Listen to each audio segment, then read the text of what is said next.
তো সেদিনকে বানাচ্ছিলাম একটু রাতের জন্য চিলি চিকেন। তো আমি কিভাবে চিলি চিকেনটা তৈরি করি সেটা তোমাদের সঙ্গে চলো শেয়ার করি। তো প্রথমে চিলি চিকেনটাকে ম্যারিনেট করে আমি অনেকক্ষণ ফ্রিজে রেখে দিয়েছিলাম।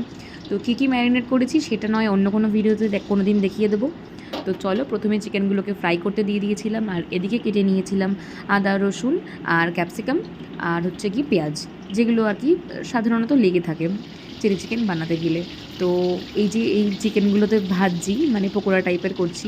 তো এই চিকেনগুলো কারা কারা খেতে ভালোবাসো, কারণ হচ্ছে পকোড়া টাইপটা এত সুন্দর আমি পকোড়াটা করি।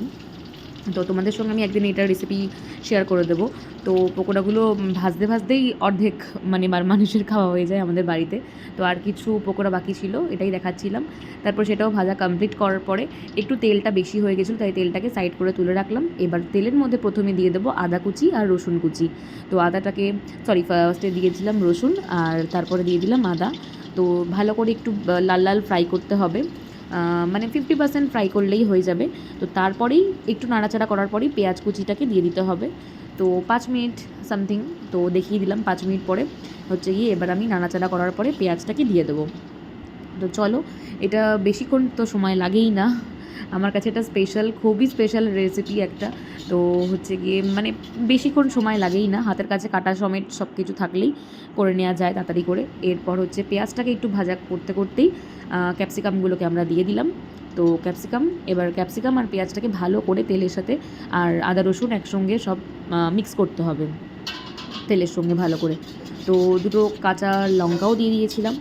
আসলে ম্যারিনেটের সময় প্রচুর কাঁচা লঙ্কা দিয়ে দিয়েছিলাম বলে এখানে কমই কাঁচা লঙ্কা অ্যাড করলাম, কারণ আমার বাড়িতে সবাই ঝাল খেতে বেশি পছন্দ করে না। বাট তবুও আমি এখানে কাশ্মীরি লঙ্কার গুঁড়োটা দিয়েছি আর কি, কারণ যাতে লাল রঙটা ভাবটা আসে। আর এদিকে ছিল আমার এটা স্পেশাল একটা মানে কি বলবো রেমিডি, যেটা হচ্ছে গিয়ে আমি তোমাদের সঙ্গে সেটা পরে শেয়ার করব।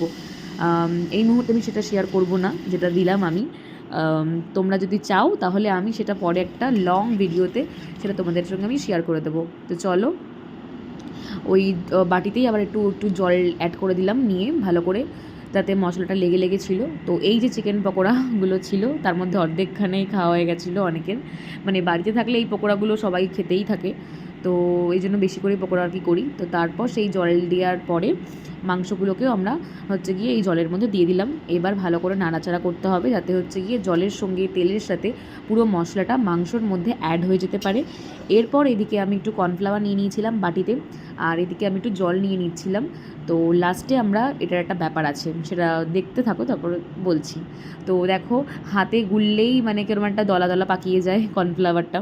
তো যাই হোক, গলার সময় একটু গলা গলা পাকিয়ে গেছিলো। এরপর এদিকে আমি ঢাকনা দিয়ে দিয়েছিলাম, মিডিয়াম আঁচে ছিল।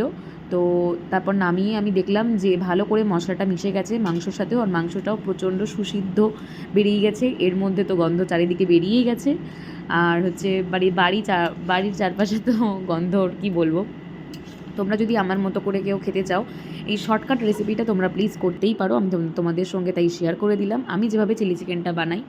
তো এই দেখো, মাংসগুলো আমি তুলে দেখাচ্ছি যে কীরকম সুসিদ্ধ হয়ে গেছে। তো দেখো, জানি না ভয়েস নোটটা এলো না, তাই পরে আমাকে ভয়েস ওভার দিতে হচ্ছে।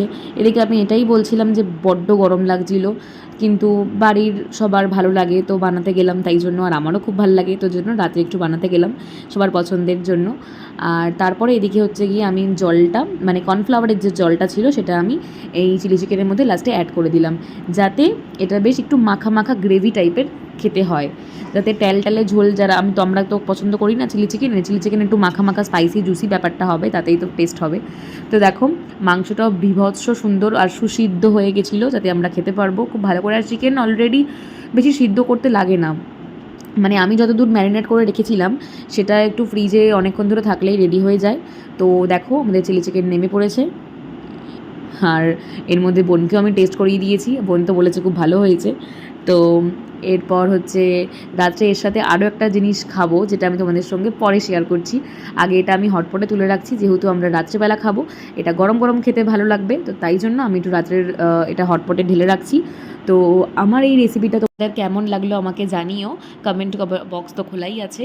আর এরকম চটজলদি কিছু রেসিপি তোমাদের যদি লাগে তো আমাকে কমেন্ট করো, আমি তাহলে আমার পছন্দের খাবারগুলো তোমাদের সঙ্গে রান্না করে রেসিপির মাধ্যমে তোমাদের সঙ্গে আমি শেয়ার করে দেবো। তো চলো, আজকের জন্য এইটুকুই। টাটা।